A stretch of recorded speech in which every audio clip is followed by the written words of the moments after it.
Gary Lineker's career as both a footballer and a sports presenter has spanned decades. But the one thing that pushed him out of his job was Israel. The campaign against Gary Lineker has been vicious and lengthy and led by the UK Lawyers for Israel group. But who are they? The head of the UK Lawyers for Israel, Jonathan Turner, went on record stating that the blockade of Gaza could cause a decrease in obesity. The UK Lawyers for Israel also pushed a London hospital to remove artwork by children from Gaza and worked to edit textbooks for children in school and increase the amount of times the word terrorist was used to refer to Palestinians. When the UK Lawyers for Israel was first registered with Companies House in 2010, the original name for the grouping was Action for Peace Limited. But who was behind the foundation of this group? In May 2011, a page on the Israeli Ministry of Foreign Affairs website announced the creation of UK Lawyers for Israel. In June 2012, the UK Lawyers for Israel hosted a seminar for 2 days with both the Israeli Ministry of Foreign Affairs and the Israeli Embassy in London. In January 2013, the UK LFI hosted Arthur Lenk of the legal division of the Israeli Ministry of Foreign Affairs. Caroline Kendall, an employee of the UK Lawyers for Israel in August 2015, stated, "As an organisation, we won't seek out publicity. We only want to be effective, and often it's operating below the radar and actually not publicly."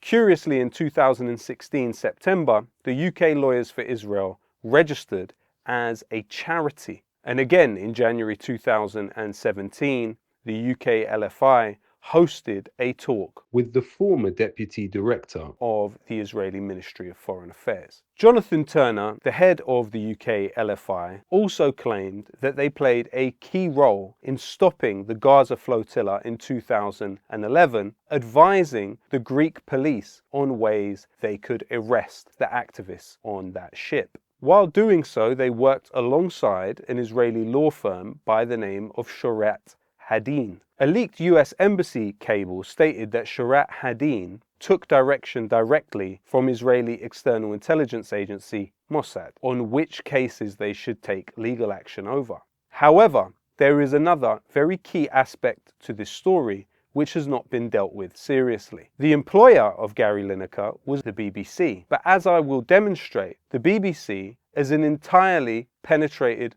organisation. Meet Robbie Gibb. According to the BBC, Robbie Gibb is responsible for upholding and protecting the independence of the BBC by acting in the public interest and exercising independent judgment. Let's not forget that Robbie Gibb was the head of communications for British Prime Minister Theresa May. After that, he went on to head a consortium that took ownership of the Jewish Chronicle, but has not told journalists where the money came from for the procuring of the Jewish Chronicle. This consortium also featured John Woodcock, formerly the head of Labour Friends of Israel, and Jonathan Sakadotti, formerly head of the UK Zionist Federation. And until August of last year, Robbie Gibb was registered as the sole director and owner of the Jewish Chronicle. The Jewish Chronicle has been found to publish fake news, seemingly at the behest of the Israeli Prime Minister's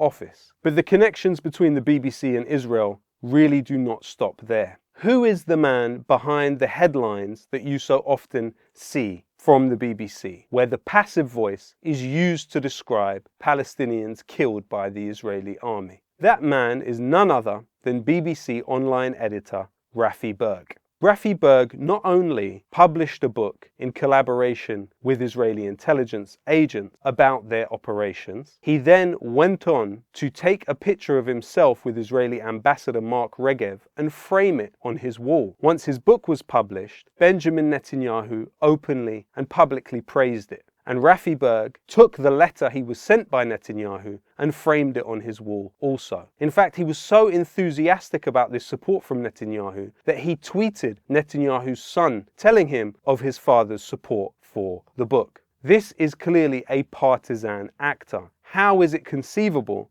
that he could be the online editor for the BBC on the issue of Gaza? The BBC stands for the British Broadcasting Corporation, but it's clear that they are doing a lot of work to support Israel during this genocide. Denying access to food is collective punishment, and that we should all be clear in saying that. Israel will argue, obviously, that it has a right to defend itself. And we are continuing that process until we end the starvation. And of course, you will know that Israel says its policy is not one of starvation. This is a genocide happening in front of our eyes. That word is, as you know, incredibly emotive, and the Israelis, as you know, will be saying that they are targeting Hamas only. Preservation of life is the number one priority, and after 15 months of genocidal assault. I don't want to go down the avenue around genocide. The Labour Party, of all political parties, which has always had a strong peace contingent within it, is now actually supporting genocide. OK, if we could maybe just avoid that language, if that's OK. All this talk of impartiality, where was that when the BBC hired Eli Ovitz? Eli Ovitz claimed to be working as a spokesman for the Israeli military at the same time as being a producer for the BBC. And BBC editor Mark Berg went from working for the BBC, editing key programs, to then becoming the director of Israel's largest lobby group in this country, BICOM, which directly targets BBC journalists. After working for several years as a director at BICOM, he went back to working for the BBC, including BBC Hard Talk, the show which supposedly holds powerful people to account. How is it possible that an institution like the BBC, which supposedly exists to serve the public interest and goes to great length to state its impartiality, could have so many people associated with it who are pro-Israel to this extent? The BBC has pushed out one of their most popular stars of all time in order to satisfy the Israel lobby, while at the same time censoring a documentary about Gaza's healthcare system. Where is the right-wing media, which supposedly supports free speech and is against cancel culture? The mainstream media is claiming that Gary Lineker was pushed out following a backlash, as if you and me want him gone from the BBC, when actually this was a manufactured backlash by both the Israel lobby and the mainstream media in order to finally get rid of him. Supposedly, a reposted Instagram story caused significant distress. Let's not forget that Israel and its supporters have a history of using rat tropes to refer to Palestinians. It's one side that is dehumanizing the other. Israel is decapitating children and starving people, demolishing hospitals, schools, and places of religious worship on an industrial scale, wiping Gaza off the map forever. And Gary Lineker and his tweets are the problem? Ask yourself, why did Gary Lineker have to be silenced? I know where I stand on this. I'm sorry, it's more important than what the BBC, what's going on there is, the mass murder of thousands of children is probably something that we should have a little opinion on. But the BBC as a whole needs to be impartial about it. Why? It needs to be factual. It's not about anti-Semitism at all. It's about taking down a popular mainstream figure for the crime of opposing the killing of children on an industrial scale.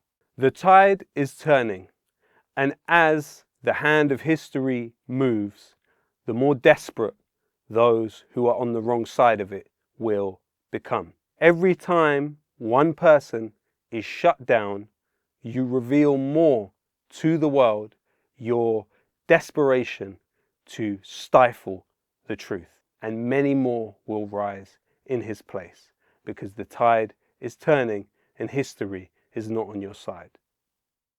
The BBC is supposed to be journalism in public interest. But in 2025, we can see very clearly that that role has switched to independent media like Double Down News. It would be extremely difficult to publish information like this anywhere else. So please support Double Down News with everything you can and join their Patreon now.